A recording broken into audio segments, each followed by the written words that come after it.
I'm here with TTC's Brad Ross at the corner of Eastern Avenue and Leslie Street, which has been a bit of a mess, a bit of a nightmare for businesses and local residents for many months, thanks to what looks like a very simple project. It's a few hundred meters of streetcar track linking Queen Street with the new Leslie Barns, which will be home to Toronto's new streetcar fleet. We learned this week that it will be mid-August before this stretch of Leslie Street will be open to traffic. It's yet another delay. Brad, by my count, we're now almost a year overdue and $90 million over budget. How did this simple-looking project get so complicated? So let's address the budget question first, because there's a real misnomer there. The $14 million estimate was for laying streetcar track only from Queen down to Lakeshore Commissioners to connect to the Barns.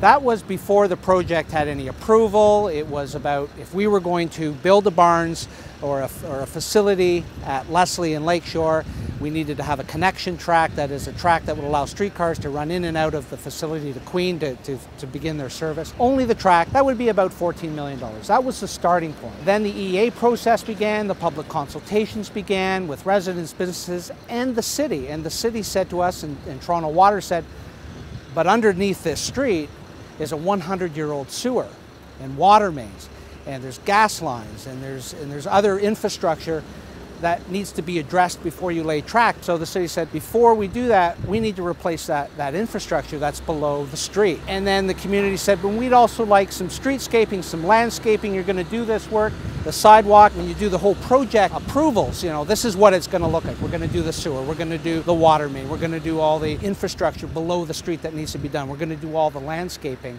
But the final approved budget for this stretch of Leslie Street, with all of the infrastructure that's now underground, a brand new sewer and water main and gas lines and whatnot, is $105 million. And that's how we got to that budget number. This stretch should have been finished by the end of 2014, you're absolutely right. We've had some challenges. The contractor has had some challenges with this particular stretch with respect to winter and concrete pours and issues with the facility itself. And you know, we've been working very, very hard with them to rectify some of the issues that they have.